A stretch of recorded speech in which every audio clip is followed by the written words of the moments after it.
What's going on YouTube? JT is Reborn here, and welcome back to another edition of my DC comic book reviews. And in this video, we're going to be talking about Batman and Robin issue number 15. This one is written by Philip Kennedy Johnson with art by, I think it's Javi Fernandez, and this is taking place right after the previous issue. Now, I did have some iffy moments within the last issue, but I was kind of going to be like the whole wait and see approach. Because like I said, it's issue one. You got to kind of let the story breathe a little bit. You got to see what direction the new creative is going to go. You got to give them some time.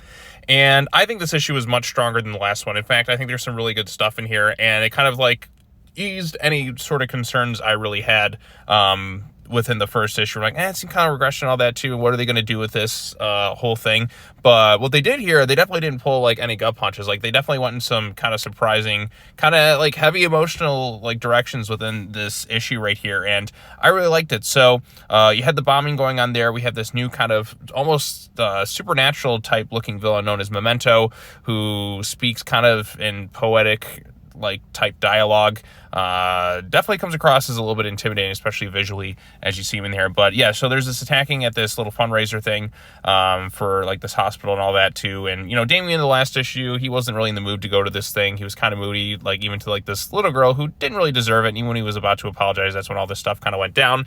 But we do play up like that in this issue a bit more. So Bruce was kind of trapped in a situation. He escapes. Damian's there. He's trying to help people the best he can. And there's one moment too where he sees a chandelier about to crash onto people, like including that little girl and some other guy from earlier.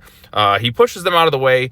He initially feels pretty confident that everything's okay, and then he looks and sees the girl is like either dead or severely injured. We don't exactly find out what happened to her and if she's 100% like okay or if she really is dead. They kind of leave it. They don't exactly answer that too, so I'm wondering if she's gonna end up being okay. But if not, like, my goodness, like, you really get like something very heavy and kind of a big gut punch there. Like this one kid who was just kind of naive and nice to him, and you see the guilt right there and the sadness right now and his lack of, I don't exactly know what to do. Because at the end of the day, Damian still is a kid. Like, he's not a full-fledged adult, and you know, like, heroes can't save everyone. But like, you see this kind of humbling, but you have the doctor right there.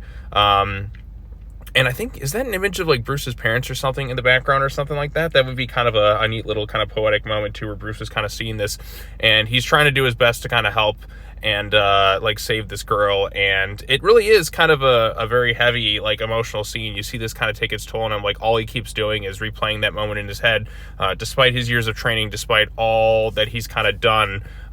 He wasn't able to just kind of get away from that scot-free, and this is really bothering him. So, and it kind of helps, like, it kind of makes me wonder too if that little girl did end up surviving. Like, if she did die, like, man, like, that's kind of a gutsy like story choice, kind of right out the get-go. It's not something I would really expect. I was kind of thinking, oh yeah, he's gonna do the thing where the hero comes in to save. No, like, he did kind of push her out of the way, but that girl is either dead or in a real critical state, and hopefully she'll be okay, because like I said, that just feels like that's kind of a tough thing to kind of see happen. But even he's starting to question, like, this is some of where the strength of the issue is at for me.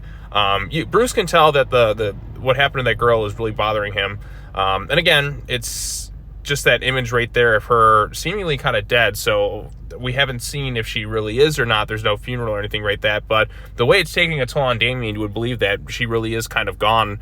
And again, like, kind of a gutsy story choice to happen in the second issue right here. Damian's kind of just like, when you started, you were all over the world collecting the tools, but you always had purpose. I have no purpose. The tools are all I ever had. And he's questioning, like, what is he supposed to do with his life right now? Because he's done so many years of training.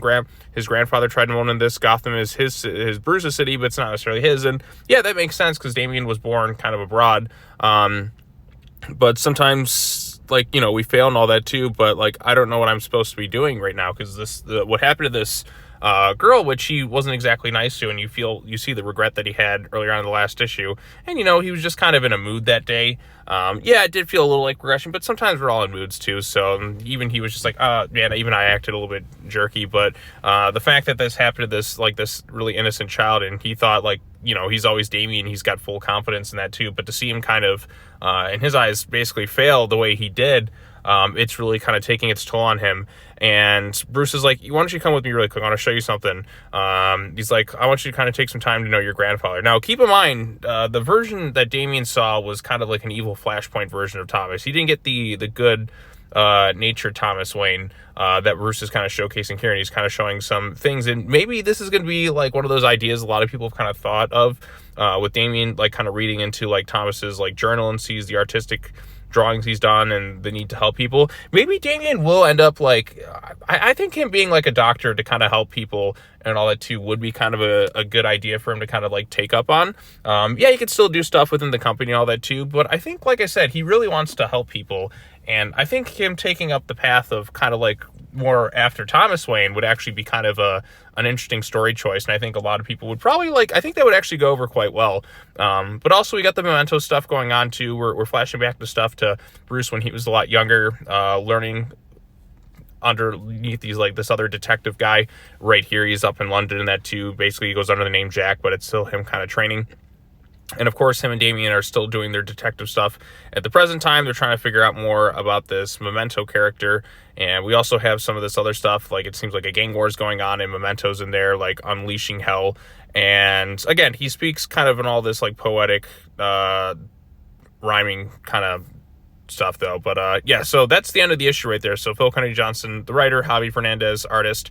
I thought this was a much better issue than the previous one too. Yeah, like it's because of what we're doing, you kind of have to like give it a little bit of time, which is what I was going to do, because the first issue was like there's some good stuff in there, but because of like my concerns every time a new writer takes over, especially when writing Damian, you're thinking, oh, we're going to get some big, huge kind of regression stuff too. Like there's a lot of that's like maturity's gone, but there's also like, you kind of want some of the sass too. And you kind of have to give it an issue too, to see kind of what they're doing before I think fully judging the entire thing, unless the first issue is just like the most terrible thing ever written, which the last issue wasn't.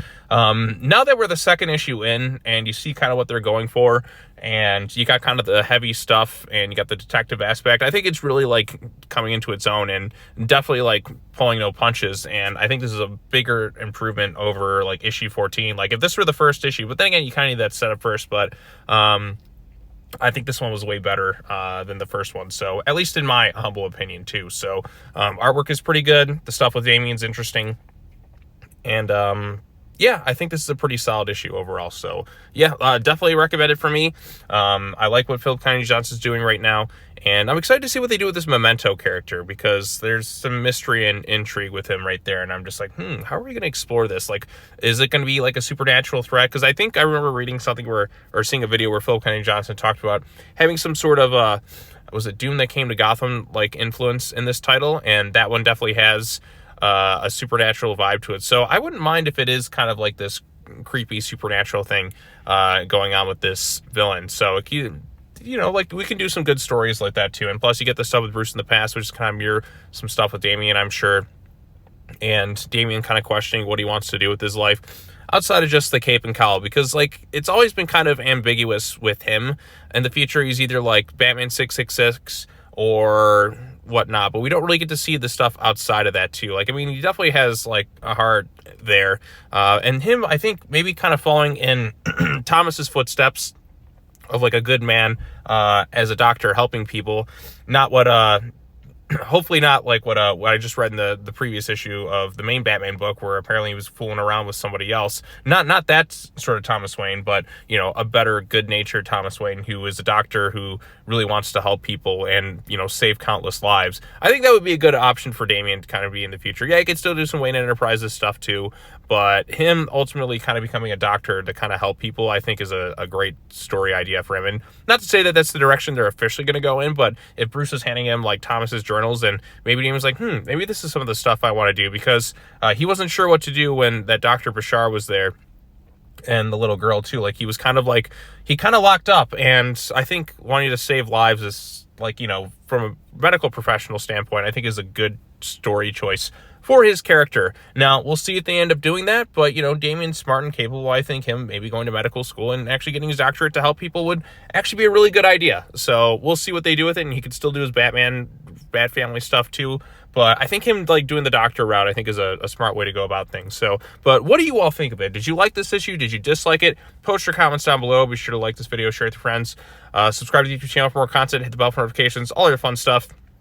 I will be back later on with DC versus Vampires. And then there's the Absolute Batman issue #2, which I want to get to talking about as well. I haven't had the chance to read it yet. only read DC versus Vampires, but I really like the first issue of Absolute Batman. I thought that was really fun stuff. But again, this one was pretty good, and DC versus Vampires, spoiler alert, I will let you know, I think that one was actually pretty good as well. And yeah, looking forward to talk about all this stuff. So that's all I have to say. As always, take care now. Bye-bye then, and I will see you all in the next video. Peace out.